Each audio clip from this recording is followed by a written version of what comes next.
ಇವತ್ತು ಬಂಗಾರಪೇಟೆ ವಿಧಾನಸಭಾ ಕ್ಷೇತ್ರದಲ್ಲಿ ಇಲ್ಲಿನ ಸ್ಥಳೀಯ ಶಾಸಕರಿಗೆ ಮಂತ್ರಿ ಸ್ಥಾನ ಕೊಡ್ಲಿಲ್ಲ ಅಂತ ಹೇಳ್ಬಿಟ್ಟು ಕಾಂಗ್ರೆಸ್ನವರು ಸ್ವಯಂ ಘೋಷಿತ ಬಂದ್ ಕರೆ ಕೊಟ್ಟಿದ್ರು. ಇಲ್ಲಿ ಸರ್ಕಾರ ನಡೆಸ್ತಾ ಇರೋದು ಅವರೇನೆ, ಬಂದ್ ಮಾಡ್ಬೇಕಾಗಿರೋದು ನಾವು ವಿರೋಧ ಪಕ್ಷದವ್ರು. ಇಲ್ಲಿ ಬಂಗಾರಪೇಟೆಯಲ್ಲಿ ವಿಭಿನ್ನವಾಗಿ ನಡೀತಾ ಇದೆ. ಅವ್ರು ಬಂದ್ ಕರೆ ಕೊಟ್ಟಿದ್ದಾರೆ. ಸರ್ಕಾರಕ್ಕೆ ನಷ್ಟ ಮಾಡೋ ಉದ್ದೇಶದಿಂದ ಅವ್ರು ಕರೆ ಕೊಟ್ಟಿದ್ದಾರೆ. ಇವತ್ತು ಅವರು ಸ್ವಯಂ ಪ್ರೇರಿತ ಬಂದ್ ಅಂತ ಅಂದ್ಬಿಟ್ಟು ರಸ್ತೆಗೆ ಬಂದು ಅವ್ರ ಗೂಂಡಾಗಳನ್ನ ಕರ್ಕೊಬಂದು ಹುಡುಗನ್ನ ಕರ್ಕೊಬಂದು ಗಾಡಿಗಳನ್ನ ಅಡಗಟ್ಟಿ ರಸ್ತೆಗೆ ಟೂ ವೀಲರ್ಸ್ ಅಡ್ಡ ನಿಲ್ಲಿಸಿ ಟೈರ್ನ ಸುಟ್ಟು ಸಾರ್ವಜನಿಕ ಆಸ್ತಿಗಳನ್ನ ನಷ್ಟಪಡಿಸ್ತಾ ಇದಾರೆ. ನಾನು ಬೆಳಗ್ಗೆ ಹಿಂಗ್ ಬರ್ತಾ ಇದ್ದೆ, ಇಲ್ಲಿ ಮೇನ್ ರೋಡ್ ಅಲ್ಲಿ ಗಾಡಿಗಳ ಅಡ್ಡ ನಿಲ್ಲಿಸಿ ಗಾಡಿಗಳು ಹೋಗೋದಕ್ಕೆ ಅಡ್ಡಪಡಿಸಿದ್ರು. ನಾವು ಹೋಗಿ ಕೇಳಿದ್ವಿ, ಸ್ವಯಂ ಘೋಷಿತ ಬಂಧು ಅಂತ ನೀವು ಹೇಳಿದ್ದೀರಾ, ಸ್ವಯಂ ಪ್ರೇರಿತವಾಗಿ ಯಾರು ಕಾಂಗ್ರೆಸ್ ಅಭಿಮಾನಿಗಳಿದ್ದಾರೋ ಅವ್ರು ಬಂದ್ ಮಾಡ್ಕೋಬೇಕು.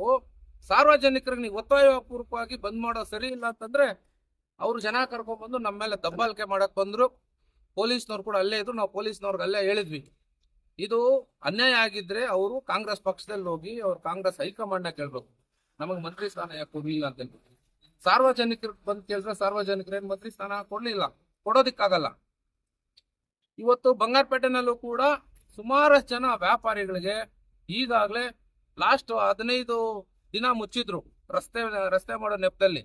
ಈಗಾಗಲೇ ಅವ್ರಿಗೆ ಸಾಕಷ್ಟು ನಷ್ಟಗಳಾಗಿತ್ತು. ಆದ್ರೂ ಸಹ ಇವತ್ತು ಅವ್ರಿಗೆ ಮಂತ್ರಿ ಸ್ಥಾನ ಕೊಡ್ಲಿಲ್ಲ ಅಂತ ಹೇಳ್ಬಿಟ್ಟು ಸಾರ್ವಜನಿಕರಿಗೆ ತೊಂದರೆ ಕೊಡ್ತಾ ವ್ಯಾಪಾರಿಗಳನ್ನ ಉದ್ದೇಶಪೂರ್ವಕವಾಗಿ ಒತ್ತಾಯಪೂರ್ವಕವಾಗಿ ಅವ್ರನ್ನ ಬಂದ್ ಮಾಡೋ ರೀತಿ ಮಾಡಿದ್ದಾರೆ. ಅವರು ಸ್ವಯಂ ಪ್ರೇರಿತ ಅಂತ ಆದ್ಮೇಲೆ ಅವ್ರು ಒತ್ತಾಯಪೂರ್ವಕವಾಗಿ ಬಂದ್ ಮಾಡಿಸಿದ್ರೆ ನಾವು ಕೂಡ ನಮ್ಮ ಜನರಲ್ಲಿ ಕರೆ ಕೊಡ್ತಾ ಇದ್ದೀನಿ, ನೀವೆಲ್ಲ ನಮ್ಮ ಕಾರ್ಯಕರ್ತರು, ನಮ್ಮ ಪಕ್ಷದ ಮುಖಂಡರು, ಸಾರ್ವಜನಿಕರು ನೀವು ತೆರೀರಿ, ಅಂಗಡಿಗಳನ್ನ ತೆಗೀರಿ, ನಾವು ಬಂದು ನಿಮ್ ಜೊತೆ ನಿಂತ್ಕೋತೀವಿ. ಇದು ದೌರ್ಜನ್ಯ, ಕಾಂಗ್ರೆಸ್ನ ದೌರ್ಜನ್ಯ ಅಂತ ಹೇಳೋದಕ್ಕೆ ಇಷ್ಟಪಡ್ತೀನಿ. ಇವತ್ತು ತಾವೆಲ್ಲ ನೋಡ್ತಾನೆ ಇದ್ದೀರಾ, ಕಳೆದ 12 ವರ್ಷದಿಂದ ಒಬ್ಬರೇ ಇಲ್ಲಿ ಶಾಸಕರಾಗಿರೋದು. ನಾನು 2 ಬಾರಿ APMC ಅಧ್ಯಕ್ಷ ಆಗಿದ್ದೀನಿ. ಇದೇ ಶಾಸಕರಿದ್ದಾಗ ಅವ್ರ ವಿರುದ್ಧವಾಗ್ಲೇ ನಾನು APMC ಅಧ್ಯಕ್ಷ ಆಗಿದ್ದು. ಜಿಲ್ಲಾ ಪಂಚಾಯತಿ ಮೆಂಬರು ಕೂಡ ಇದೇ ಶಾಸಕರಿದ್ದಾಗಲೇ ಅವ್ರ ವಿರುದ್ಧಾಗ್ಲೇ ನಾವು ಆಗಿದ್ದು. ಈ ದೌರ್ಜನ್ಯಗಳು ಬಂಗಾರಪೇಟೆಯಲ್ಲಿ ದಿನೇ ದಿನ ಹೆಚ್ಚಾಗ್ತಿದೆ. ಇತ್ತೀಚೆಗಂತೂ ಕಳೆದ 3-4 ತಿಂಗಳಲ್ಲಿ ಅಂತೂ ಸಿಕ್ಕಾಪಟ್ಟೆ ಜನರಿಗೆ ತೊಂದರೆ ಆಗ್ತಿದೆ. ಸಾರ್ವಜನಿಕವಾಗಿ ಚರ್ಚೆಗಳು ನಡೀತಾ ಇದೆ. ಕಾಂಗ್ರೆಸ್ನ ಕೆಲವರು ಪುಟಾರಿಗಳಂತ ಹೇಳಿದ್ರು ತಪ್ಪಾಗ್ಲಾರ್ದು ಎಲ್ರ ಮೇಲೆ ದೌರ್ಜನ್ಯ ಮಾಡೋದು, ಸೋಷಿಯಲ್ ಮೀಡಿಯಾನಲ್ಲಿ ಬಾಯಿಗೆ ಬಂದಂತ ಮಾತಾಡೋದು, ಎದುರಿಸೋದು, ಫೋನ್ ಮಾಡೋದು, ವಾಟ್ಸಪ್ ಕಾಲ್ ಮಾಡಿ ಎದುರಿಸೋದೆಲ್ಲ ನಡೀತಾ ಇದೆ. ಇದಿಲ್ಲೇ ನಿಲ್ಸ್ಕೊಂಡ್ರೆ ಸರಿ, ನಮ್ಗೇನ್ ಬೇರೆ ಕೆಲಸ ಇಲ್ಲ, ನಮ್ಗೆ ಇದೇ ಕೆಲಸ ಇಟ್ಕೊಂಡ್ಬಿಡ್ತೀವಿ ನಾವು. ಇನ್ನೂ 2 ವರ್ಷ ಟೈಮ್ ಇದೆ ಎಲೆಕ್ಷನ್ ಬರೋದಕ್ಕೆ. ಎಲೆಕ್ಷನ್ ಬಂದಾಗ ಪಕ್ಷ ಸೂಚನೆ ಮಾಡುತ್ತೆ ಯಾರು ಕಂಟೆಸ್ಟ್ ಮಾಡ್ಬೇಕು, ಯಾರು ಸೂಕ್ತ ಅಭ್ಯರ್ಥಿ, ಯಾರು ಸ್ಥಳೀಯ ಅಭ್ಯರ್ಥಿ ಅಂತ. ಅವಾಗ ನಾವು ಫೈಟ್ ಮಾಡ್ತೀವಿ. ಅವ್ರು ಉದ್ದೇಶಪೂರ್ವಕವಾಗಿ ಹಿಂಗ್ ಜನರಿಗೆ ತೊಂದರೆ ಕೊಟ್ರೆ ನಾವು ಉಗ್ರ ಹೋರಾಟ ಮಾಡ್ತೀವಿ. ಇವತ್ತು ಈ ಬಂದು ಮಾಡ್ತಾ ಇದಾರಲ್ಲ, ಯಾವ ಉದ್ದೇಶಕ್ಕೆ ಮಾಡ್ತಾ ಇದಾರೆ? ಇರೋದು 36 ಸಚಿವ ಸ್ಥಾನ, 140 ಜನ ಶಾಸಕರು ಕಾಂಗ್ರೆಸ್ ಅಲ್ಲಿ ಇದ್ದಾರೆ. 30 ಜನ ಕೊಟ್ರೆ ಇನ್ನು 110 ಜನ ಅವ್ರು ರಾಜೀನಾಮೆ ಕೊಡಕ್ಕಾಗತ್ತಾ? ಇನ್ನು 160 ಜನ ಅವ್ರ ಕ್ಷೇತ್ರಗಳಲ್ಲಿ ಬಂದ್ ಮಾಡಕ್ಕಾಗತ್ತಾ? ಬಂದು ಜನ ಖುಷಿ ಪಟ್ಟು ನಮ್ಮ ನಾಯಕನ ಬರ್ಲಿಲ್ಲ ಅಂತ ಮಾಡಬೇಕು. ಒತ್ತಾಯಪೂರ್ವಕವಾಗಿ ಕಾಂಗ್ರೆಸ್ನ ಗೂಂಡಾಗಳನ್ನ ಕರ್ಕೊಂಡ್ಬಂದು ಬಂದ್ ಮಾಡೋದನ್ನ ನಾವು ಖಂಡಿಸ್ತೀವಿ. ಬೆಳಗ್ಗೆ ನಾವು ಪೊಲೀಸ್ನವ್ರು ಕೂಡ ಎಚ್ಚರಿಕೆ ಕೊಟ್ಟಿದ್ದೀವಿ. ನಿಮ್ಮನ್ನ ಮುಂದೆ ಇಟ್ಕೊಂಡೆ ಇಷ್ಟು ದೌರ್ಜನ್ಯ ಮಾಡ್ತಿದ್ದಾರೆ, ನಿಮ್ಮನ್ನ ಮುಂದೆ ಇಟ್ಕೊಂಡೆ ರಸ್ತೆಗೆ ಗಾಡಿಗಳನ್ನ ಅಡ್ಡ ಹಾಕಿದೀರಾ, ನೀವು ತೆರವುಗೊಳಿಸ್ಬೇಕು ಅಂತ ಹೇಳಿದ್ಮೇಲೆ ಪೊಲೀಸ್ನವರು ಕೂಡ ಆ ಟೈಮ್ಗೆ ಸ್ಪಂದಿಸಿದ್ರು. ಗಾಡಿಗಳನ್ನ ತೆರವುಗೊಳಿಸಿದ್ದಾರೆ. ಈಗ ಅವ್ರು ಬಂದಂತಾರಲ್ಲ, ಯಾರು ಮಾಡ್ಬೇಕಾಗಿರೋದು ಬಂದು? ನಾವು ಸುಮ್ಮನಿದ್ದು ತಪ್ಪಾಗೋಯ್ತು. PWD ಗೆಸ್ಟ್ ಹೌಸ್ ಏನಿದೆ ಸಾರ್ವಜನಿಕ ಆಸ್ತಿ ನಾನೇ ಮಾಡಿದಾಗ ನಾವು ಬಂದ್ ಮಾಡಬೇಕಾಗಿತ್ತು. ಇನ್ನ ನಾವು ಅದನ್ನ ಮಾತಾಡಿದಾಗ ನಾವು ರಸ್ತೆ ಅಗಲೀಕರಣ ಅಂತ ಹೇಳ್ತಾರೆ.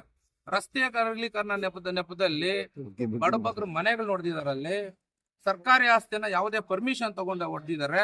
ಅದ್ರ ಬಗ್ಗೆ ಕೂಡ ನಾವು ಸಂಬಂಧಪಟ್ಟ ಅಧಿಕಾರಿಗಳ ಜೊತೆ ಅರ್ಜಿ ಕೊಡ್ತೀವಿ, ಒಂದು ದೊಡ್ಡ ಹೋರಾಟ ಕೂಡ ಮಾಡ್ತೀವಿ. ಕಾಂಗ್ರೆಸ್ನವರು ಶುರುವಾಯ್ತು. ನಾ ಬಂಗಾರಪೇಟೆ ವಿಧಾನಸಭಾ ಕ್ಷೇತ್ರದಲ್ಲಿ ಮಾಲೂರು ಹೆಂಗ್ ಶುರುವಾಯ್ತು ಅದೇ ತರ ಬಂಗಾರಪೇಟೆಯಲ್ಲಿ ಕೂಡ ಇವತ್ತಿಂದ ಶುರು ಆಗುತ್ತೆ. ಇವತ್ತು ನಾವು ಪ್ರೆಸ್ ಮೀಟ್ ಮಾಡಿದ ತಕ್ಷಣ ಅವ್ರು ನಾಳೆ ಒಂದು ಪ್ರೆಸ್ ಮೀಟ್ ಮಾಡ್ತಾರೆ, ನಾಳೆ ಇನ್ನೊಂದು ಪ್ರೆಸ್ ಮೀಟ್ ಮಾಡ್ತಾರೆ, ಇನ್ನೊಂದು ಅಂತ ಕೆಲವರು ಮಾತಾಡ್ತಾ ಇದ್ರು. ಅವಾಗಲೇ ನಾನು ಸೋಷಿಯಲ್ ಮೀಡಿಯಾದಲ್ಲಿ ನೋಡಿದೆ. ನಾವು ಸಾರ್ವಜನಿಕ ಕಾಲುವೆ ಮೇಲೆ ನಿಂತ್ಕೊಂಡು ಮಾಡಿದ್ದು ಅಂತ. ಕಾಲುವೆ ಅಲ್ಲಿ ಯಾವ್ದು ಇಲ್ಲಪ್ಪ, ಅಲ್ಲಿರೋದು ರಸ್ತೆ, ಬ್ರಿಡ್ಜು, ಜನ ಓಡಾಡೋದಕ್ಕೆ ಹೋಗ್ತಾ ಇರೋ ಬ್ರಿಡ್ಜು. ಆ ಬ್ರಿಡ್ಜ್ ಮೇಲೆ ಬಂದು ನಮ್ಮ ಮೈನ್ ರೋಡ್ ಬಂದು ಗಾಡಿಗಳನ್ನ ತಡೆಗಟ್ಟಿದ್ ನೀವು ಅದೆಲ್ಲದು ವಿಡಿಯೋ ಎಲ್ಲರೂ ನೋಡಿದ್ದಾರೆ, ಎಲ್ಲ ಪತ್ರಕರ್ತರು ಕೂಡ ನೋಡಿದ್ದಾರೆ. ಇಂದ ಒಂದು ಬಂದು ಅವ್ರಿಗೆ ಬೇಕಾಗಿತ್ತು ಹೊತ್ತು ಸಾರ್ವಜನಿಕರಿಗೆ ಯಾರು ಬೇಕಾಗಿಲ್ಲ. ಯಾರು ಸಾರ್ವಜನಿಕರು ಬಂದು ಮಾಡ್ಲಿಲ್ಲ. ಹೇಳಿದ್ರು ರೈತ ಸಂಘ ಕರೆ ಕೊಟ್ಟಿದೆ ಅಂತ. ಬೆಳಗ್ಗೆ ಇಲ್ಲಿ ಬಂದಂತವ್ರು ಯಾರು ರೈತ ಸಂಘ ಅವ್ರಿಗೆ ಬರ್ಲಿಲ್ಲ. ದಲಿತ ಸಂಘಟನೆಗಳಂದ್ರು, ಇಲ್ಲಿ ಬಂದಾಗ ಯಾರು ದಲಿತ ಸಂಘಟನೆಗಳು ಬಂದಿಲ್ಲ. ಇಲ್ಲಿ ಬಂದಂತವ್ರು ಕಾಂಗ್ರೆಸ್ನವ್ರೆ. ಕಾಂಗ್ರೆಸ್ ಕೂಡ ಕೆಲವರು ಅವ್ರಿಗೆ ಇದೆ ಒಂಥರ ಪೇಡ್ ಲೇಬರ್ಸ್ ತರ ಆಗ್ಬಿಟ್ಟಿದ್ದಾರೆ. ಅವರು ಸಂಬಳಕ್ಕೆ ಕೆಲಸ ಮಾಡೋ ತರ ಆಗ್ಬಿಟ್ಟಿದ್ದಾರೆ. ಅಲ್ಲಿಂದ ಏನ್ ಡೈರೆಕ್ಷನ್ಸ್ ಕೊಟ್ಟು ಅದನ್ನ ಮಾಡ್ತಾರೆ.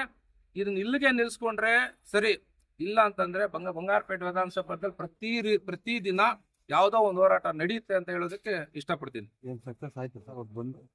ಸಕ್ಸಸ್ ಆಗಿದೆ ಅಂತ ಯಾವ ಬಾಯಲ್ಲಿ ನಾವ್ ಹೇಳೋಣ? ಎಲ್ಲಾ ಗಾಡಿಗಳು ಓಡಾಡ್ತಿದೆ, ಎಲ್ಲಾ ಬಸ್ ಓಡಾಡ್ತಿದೆ.